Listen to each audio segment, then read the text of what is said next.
Hello, yes. So we've got Noah calling in. This was from a few years ago. I came across this one today when I was listening, and it's similar to some of the previous calls I've played out in the last few days.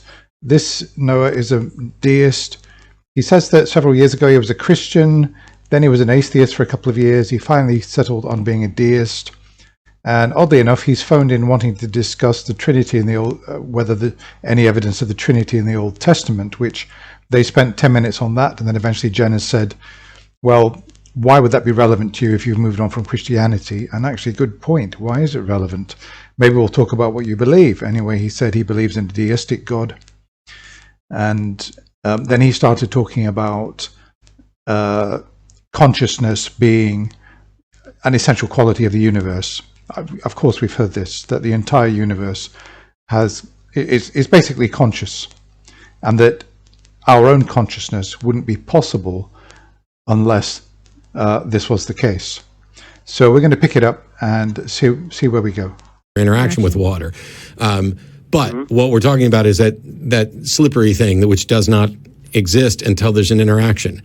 But we know that I'm conscious, and at some point my brain was not conscious. It was still forming, right?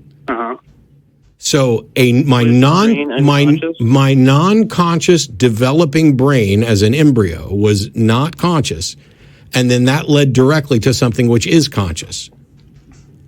And so there's different levels. You're saying that can't happen. Yeah, no, I think there was a very limited form of consciousness when your brain was first forming. Okay. Congratulations. I no longer give a rat's ass what you think, because you have given no demonstration. You're just like, oh, well, I think this. Oh, well, I think that. Well, oh, well, I think that. Okay. I think something completely different. Yeah. Okay. I want evidence. And when you say that it's not possible for consciousness to arise unless the universe itself is conscious, how do you demonstrate that? Just stopping there for a moment, this idea that the whole universe is conscious. We've only obviously subjectively got, I suppose, in a way, evidence of our own awareness and consciousness. And we assume that because human beings are more or less made in the same way, that another person's consciousness might be similar to my own. In the same way that if I touch something hot and feel heat, another person will touch it and I can have a fairly good idea of what he or she's going to experience. But this thing about consciousness, if you say that the whole universe is conscious, as far as we know, only agents can be conscious. So I'm conscious, you're conscious, for example. There's an agency behind consciousness and sort of controlling it. Now, if he's saying that the whole universe is conscious, now he's saying that he believes he's a deistic theist. Well, he's a deist. Is his form of deism that the entire universe is God and is conscious and is also an agent? This is really what I don't get, because if not, if the universe is conscious, I mean, what would that mean? Is the universe like an agent thinking, or is consciousness this, strange kind of, I don't know, ether or something like that? Or this is one thing I can never get with what I call woo merchants who claim that the whole universe is conscious, or there's this ocean of consciousness in the universe. I can never really quite get or comprehend what on earth. They really never define what this consciousness actually is, what it does, what is its quality. It's just very, very vague. Anyway, let's continue. Well, I mean, is every form of evidence empirical? I mean, does it, do I, I mean...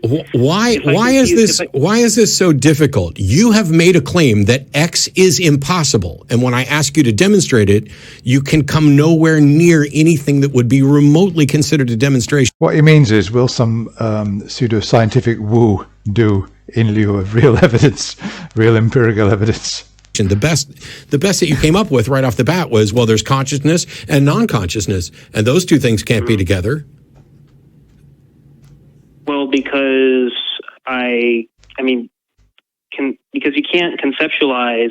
Can you conceptualize unconsciousness, therefore then creating consciousness? I mean, what the hell difference does it make whether or not I can conceptualize it? You are asserting that something is impossible, and I'm asking you to demonstrate. Well, it's not a case of conceptualizing it. We know, obviously, we know that consciousness seems to arise from the brain.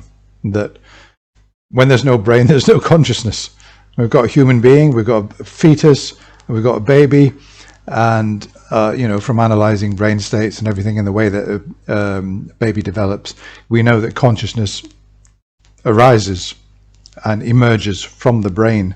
There's no need to conceptualize anything, we can see evidence of it actually happening. Demonstrate how you know it's impossible. Because there is something called, well, there's a difference between natural possibility and logical possibility. What does... And that's irrelevant too. You're saying that X is impossible, demonstrate it or I'm moving on. Because... If you can't, you can say that. Yeah, he's making a claim about the material world. And there's no need to go to, I don't know, I suppose metaphysics. He's talking about logical possibility. It looks to me like he's looking for some kind of sophistry here to sneak in his idea that the universe must be conscious, otherwise we never could be. Because a substance... Yeah. All right. Struggling. I'll just say it one more time, okay? Because that'll help. A substance... Yeah, say what one more time?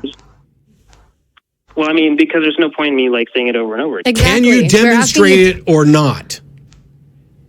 Can I demonstrate that it is impossible for consciousness to arise unless the universe is fundamentally conscious? Well, how would you want me to demonstrate it? You could just take... This is what we get so many times, that you spend all this time following a theist along, going with their propositions, and then asking them to demonstrate it.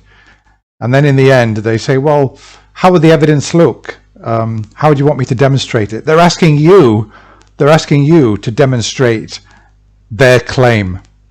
They're shifting the burden of proof onto you to support the claim that they're making. And that's why Matt's hanging up on him.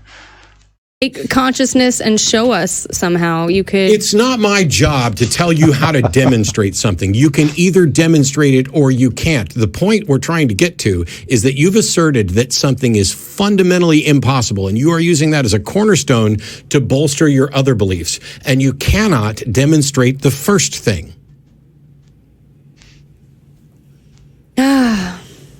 Seriously, though, listen to that call over again. Okay. Okay. Thank you. Okay, well, he did hang up on him there at last. Actually, I thought that was quite good, because we started off on something completely irrelevant. You didn't see the whole call. I'll post a link. The Trinity in the Old Testament, and he's not even a Christian. He's not even a Jew. He's not a Christian. He claims he was an atheist, and now he's saying that he's a deist.